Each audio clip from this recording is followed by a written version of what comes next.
Number 1 channel के number 1 show साजिश में आपका स्वागत है। मैं हूं आपके साथ सपना शुक्ला। साजिश में आज बात इजराइल को लगे एक बहुत बड़े झटके की करते हैं। ईरान के एक बड़े हथियार ने इजराइल के युद्ध में एंट्री मार ली है। नेतन्याहू को इस हथियार के बारे में जब से पता चला है, उनकी नहीं पूरे इजरायली सेना की नींद उड़ गई है। अब डर है कि ईरान ने अगर युद्ध में एंट्री कर ली तो इजराइल खुद को कैसे बचाएगा।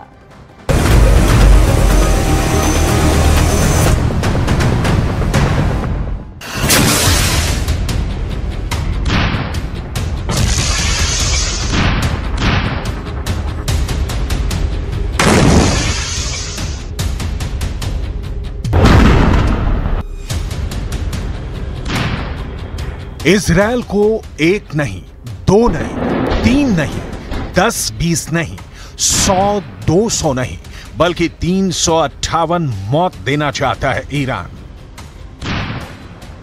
इजराइल के सामने इतने दुश्मन खड़े हो गए हैं कि उसे 358 मौत देना चाहते हैं। इजराइल ने गाजा पर जितने बम गिराए हैं उसका बदला 358 मौत से लेना चाहते हैं।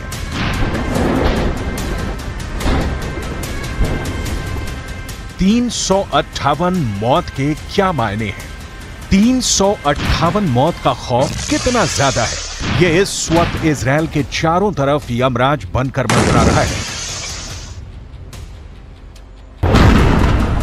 यहां हिजबुल्लाह भी है, ईरान भी है, हूथी भी है और अब इराक का वो मिलिशिया भी है जिसने अमेरिका का जीना मुश्किल कर दिया है। आखिर 358 मौत है क्या और इजराइल क्यों इससे घबराया हुआ है?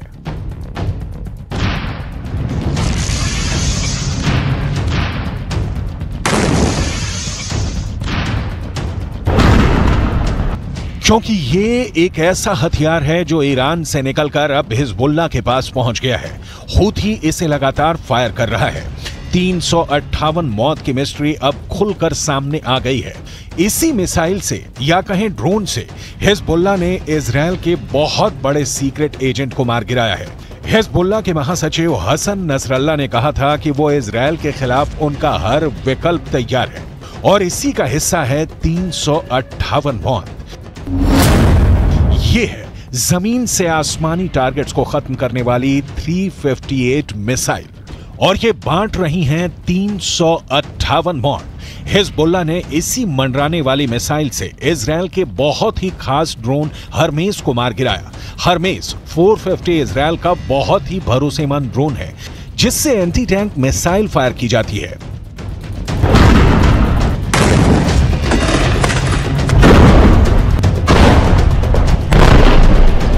जब ये ड्रोन लेबनान के आसमान में पहुंचा तो हिजबुल्लाह ने उस पर 358 मौत बांटने वाली मिसाइल फायर की और देखिए क्या नतीजा निकला। ये ईरान का वो हरफन मौला हथियार है जिसे ड्रोन भी कहा जाता है। ये ईरान की मिसाइल भी है जो ईरान की ड्रोन टेक्नोलॉजी को मौत बरसाने वाली सबसे नई तकनीक साबित कर रही है। ईरान से निकली 358 मौत इजराइल के खुफिया मिशन को धुआं धुआं कर रही है। ये मिसाइल भी है और ड्रोन भी। ये कैसे अपने टारगेट को खत्म करती है, इसकी तकनीक की बहुत बारीक बातें समझ लीजिए। 358 नाम की ये मिसाइल एक ड्रोन की तरह काम करती है जो फायर करने के बाद आसमान में 8 नंबर के आकार की तरह गश्त लगाती रहती है और जैसे ही टारगेट इसकी जद में आता है ये उससे जाकर टकरा जाती है। 358 मिसाइल में आगे की तरफ लगा इंफ्रारेड सेंसर इसे टारगेट की भनक देता है और फिर यह अपने निशाने की तरफ बढ़ जाती है। ये एक ड्रोन से तेज रफ्तार से चलती है जबकि एक मिसाइल के मुकाबले में इसकी स्पीड कम होती है।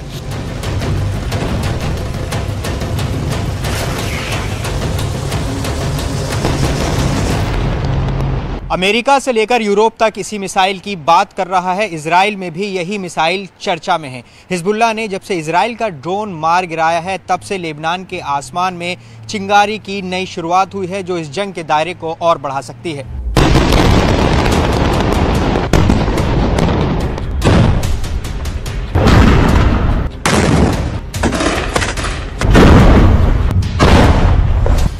इस बीच ईरान से एक नई तस्वीर वायरल हो रही है। ये है ईरान के सुप्रीम लीडर अली खामनेई की। जो ईरान के गाजा नाम के ड्रोन को देखने पहुंचे।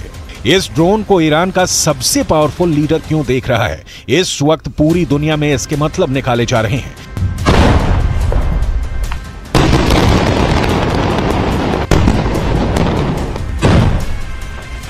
ईरान ने गाजा नाम का जो ड्रोन बनाया है, ये 2000 किलोमीटर के दायरे में ऑपरेट कर सकता है। ये 35 घंटे तक 350 किलोमीटर प्रति घंटे की रफ्तार से उड़ान भर सकता है, 35,000 फीट की ऊंचाई तक उड़ सकता है और सबसे खतरनाक बात, ये 13 मिसाइल लेकर उड़ सकता है।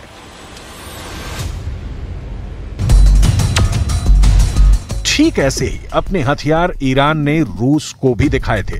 जब 19 सितंबर को रूस के रक्षा मंत्री सर्गेई शोइगु ने ईरान का दौरा किया था। यह दौरा बहुत सीक्रेट रखा गया। हालांकि जो तस्वीरें सामने आई उसमें यह साफ हो गया कि सर्गेई शोइगु ईरान की खास मिसाइल देखने तेहरान आए। ईरान ने उनके सामने अपने एक हथियार की डिटेल रखी। इसमें ड्रोन भी थे और बैलिस्टिक मिसाइल भी, ठीक वैसे ही हथियार जो रूस को यूक्रेन में लड़ने के लिए चाहिए। ईरान के एरोस्पेस फोर्स के commander brigadier general Amir Ali Hajizadeh साथ थे और वो बता रहे थे कि रूस को क्या लेना चाहिए, किस हथियार से उनकी जरूरत पूरी हो सकती है। तब शोइगु ने 358 नाम के इस मिसाइल में बहुत दिलचस्पी दिखाई और ईरान के अफसरों ने भी बताया कि इस हथियार से वो यूक्रेन के ड्रोन और क्रूज मिसाइल को खत्म कर सकते हैं। Нацелена на реализацию всего комплекса запланированных мероприятий, несмотря на противодействие со стороны Соединенных Штатов Америки и Западного Союза. ऐसा हथियार जिसमें पुतिन को भी दिलचस्पी है, वो बहुत बड़ा कहर बरपा सकता है, इसमें कोई शक नहीं। 358 की रेंज अब ईरान से लेकर यूक्रेन और यूक्रेन से लेकर इजराइल तक हो गई है। यह बात साफ है कि 358 मौत वाकई इजराइल में मौत बांटने के लिए तैयार की गई है। जब से ईरान की मिसाइल का खतरा बढ़ा है, तब से इजराइल की ड्रोन एक्टिविटी कम हो गई है। जाहिर है कि नेतन्याहू अब ये जानते हैं कि अगर हिजबुल्लाह को रोकना है तो सिर्फ ड्रोन से काम नहीं चलेगा, क्योंकि लेबनान के आसमान में 358 वाली मौत मंडरा रही है। इस वक्त पश्चिम एशिया में युद्ध की जो आग लगी हुई है, गाजा पर बमबारी के बीच हमास और इजराइल के बीच जिस तरह की टक्कर हो रही है, उसमें अब नया खतरा इजराइल और लेबनान का बॉर्डर भी है।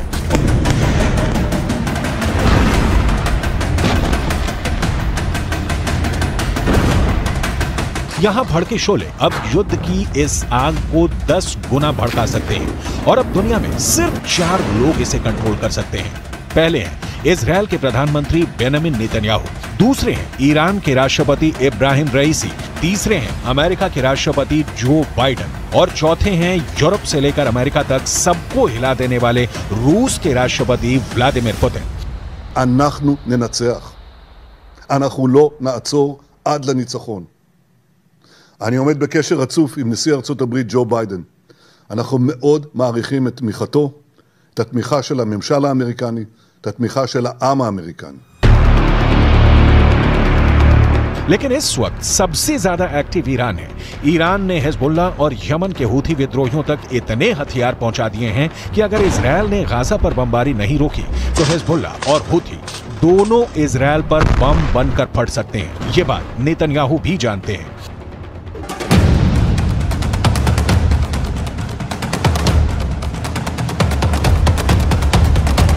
इस वक्त लेबनान और इजराइल के मौत वाले बॉर्डर पर हिजबुल्लाह का पूरा कंट्रोल है।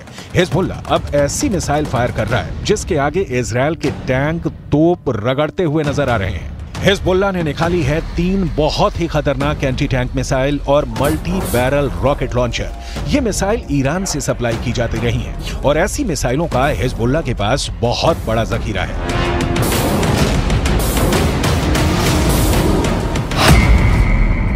हिजबुल्लाह 3 तरह की एंटी टैंक गाइडेड मिसाइल इस्तेमाल कर रहा है। ये है कॉर्नेट, इसकी रेंज 5 किलोमीटर तक है।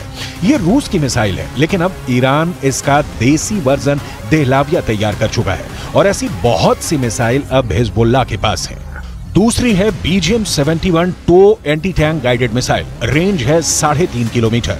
ये अमेरिका में बनी मिसाइल है, लेकिन अब इसकी नकल ईरान तैयार कर रहा है और उसने हिजबुल्लाह को सप्लाई की है। तीसरी है 85 कॉन्कॉर्ड्स, रेंज 4 किलोमीटर। ये भी रूस ने बनाई है और अब ईरान में ये तोसान नाम से तैयार की जाती है। तीनों मिसाइल बहुत ही घातक हैं और जिस तरह से इन्होंने इजरायल के अड्डे उड़ाए हैं उससे ये बात साबित हो जाती है हिजबुल्लाह का दावा कि उसका हर हमला इजरायल को मुंहतोड़ जवाब है।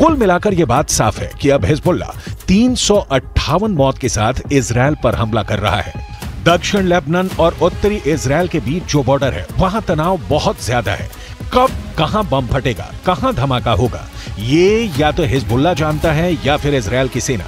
वैसे यहां के लोगों को भी पता है कि बहुत जल्दी युद्ध का एपिसेंटर गाजा से निकलकर लेबनान तक पहुंच सकता है। यहां तैनात संयुक्त राष्ट्र की सेनाएं भी अलर्ट मोड पर हैं। लगातार पेट्रोलिंग हो रही है। תקפנו מטרות רבות של חיזבאללה, חיסלנו מחבלים רבים, ואני שב ואומר, אם חיזבאללה יבחר להיכנס למלחמה, הוא יעשה את טעות חייו. इजरायल की सेना ने अपना गोला बारूद तैयार रखा हुआ है। तोपों से जो गोले फायर किए जाएंगे वो पहले से ही रेडी मोड में रखे गए हैं। इजरायल की रिजर्व फोर्स भी आसपास के इलाकों में तैनात है।